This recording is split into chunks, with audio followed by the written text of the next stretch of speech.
Let's make our Happy New Year soup, kung anong meron sa ref.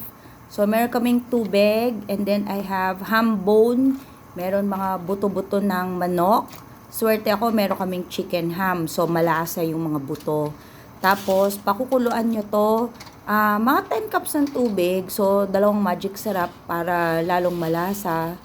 And then, pakuluan nyo to, siguro mga 15 minutes bago nyo gamitin. Then, hanap kayo ng chorizo. Pwedeng chorizo Bilbao, Chinese chorizo, kung anong meron, yan ang okay na okay, no? Then, add a bit of oil, and then, konting butter. Konti lang para ma-enhance yung lasa ng ating New Year's soup. So, konting gisa para lumabas yung flavor ng ating chorizo. Mas manamis-namis pag Chinese chorizo. Then, lagyan nyo na yung bawang, yung sibuyas, konting gisa para maging translucent, no? Lalabas yung flavor ng bawang at sibuyas.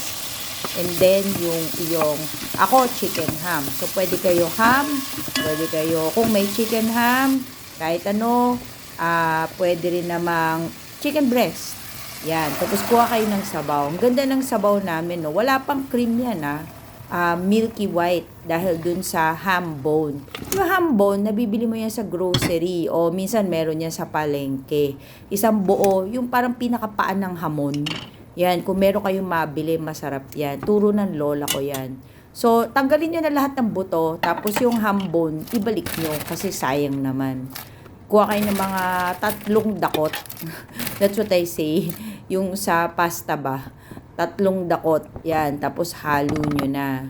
Tapos mga 5 minutes lang. Lutuin nyo yung ating pasta, no?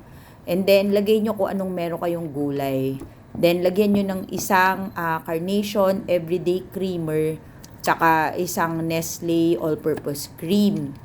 Yan. So, 10 cup ng tubig, isang Carnation, tsaka isang Nestle. Para sakto lang yung kanyang creamy, hindi kakaumay. Then, instead of asin, I like to use cheese. Kasi, mas masarap ang flavor at saltiness na nilalagay ng cheese. Yan, pakuluan nyo lang. And then, ready na. May dinner na tayo. So, lagay nyo sa isang magandang bowl. Simple lang naman para sa pamilya nyo. Imagine, tira-tira na lang nagawa pang isang super sarap na dish. Dahan-dahan na kasi nakakapaso yung sarap niya. Enjoy!